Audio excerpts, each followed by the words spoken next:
Оваа пресконференција е посветена на катастрофалната, невидена досега, демографска состојба во Република Македонија, која што ја констатираме на дневна основа, а која што е последица на економските политики на владата, иселувањата и сите проблеми кои што ги гледаме секојдневно. Се извинувам.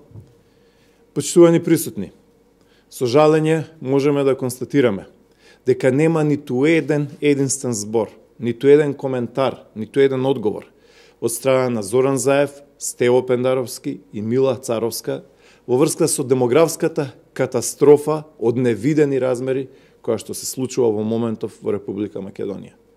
Македонија умира, Македонија се празни, Македонија станува земја без народ.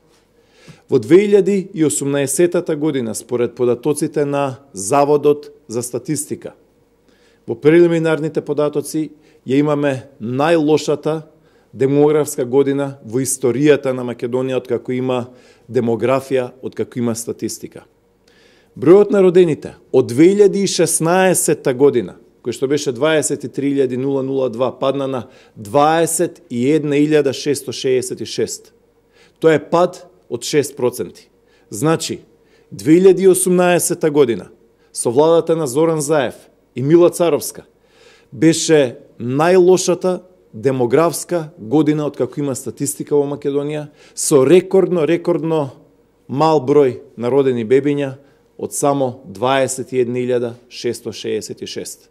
На тие 21.666 родени бебиња во минатата 2018 година се надодаваат уште полошите бројки за 2019 година. Во јануари 2019 година бројот на родени бебиња е повторно паднат за речиси 20% во однос на претходната најлоша 2018 година и бројот на бебиња е паднат од 1861 бебе минатата година во јануари, оваа година на само 1512 родени бебиња. Тоа е пад од 19%. Ова е буквално демографска катастрофа која што ни се случува пред очи. Ваков пад од 20% не е забележан никогаш во историјата. Бројките се навистина загрижувачки, но она што боли, она што загрижува, она што покажува вонредно голема неодговорност е молкот на Зоран Заев, на Пендаровски и на Мила Царовска. Уште еднаш ке речам, ако имаме рецесија во економијата од 1 или 2%, веднаш се свекуваат итни владини седници. Ако имаме рецесија во било која друга област, веднаш се свекуваат итни состаноци. Овде имаме рецесија во бројот на родени бебиња од минатата година до јануари оваа година од 20% и никој ништо не прави. Тоа е катастрофална неодговорност. Тоа е негрижа за државата и за еднината на оваа земја. Проблемот е што Македонија се празни и луѓето се заминуваат како никогаш досега. Се заминуваат и од Тетовско, и од Гостиварско, и од Штипско, и од Струмичко, се заминуваат од Скопје, се заминуваат од Битолско, од Прилепско, буквално од секаде. Бегаат од она што германските инвеститори го нарекоа нула оценка за владините економии.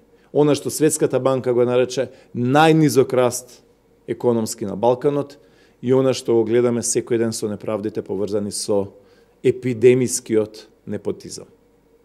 Почитувани присутни, ако треба целава работа да ја заокружам во 30 на секунди колку што се телевизиските прилози, би можел да го кажам следново. Навистина е загрижувачки што целата влада, сите 28 министри и премиерот Заев ништо не кажуваат за демографската катастрофа која што ни се случува. Рецесија од 20% во бројот на родени бебиња од јануари минатата година до јануари оваа година навистина е невидена од како има статистика во Македонија. Слоганот за живот во Македонија од парламентарните избори или за локалните, живот во Скопје, за живот во Битола, за живот во Прилеп, за живот во Штип, за живот во Тетово, се сведе на живот во Канада, живот во Германија, живот во Шведска, живот во Австрија. Македонија се иселува како никогаш досега. Ова се поразителни и загрижувачки бројки и за жал владата ништо не презема. Ги повикуваме да се соочат со овој проблем, ги повикуваме да состават тим, ги повикуваме на мерки, затоа што ваквите бројки се поразителни за сите нас. Ги допираат и образовниот систем, ке нема ученици, ке нема здравствени осигуреници, ке нема даночни обврзници, ке нема луѓе по општините. Буквално цели општини и региони исчезнуваат. Ете, тоа е тоа кое што сакав да го соопштам, тоа се пораките кои што ги соопштуваме и се надевам дека некој од ова неодговорна влада ќе каже барем неколку збора за се тоа. Благодарам.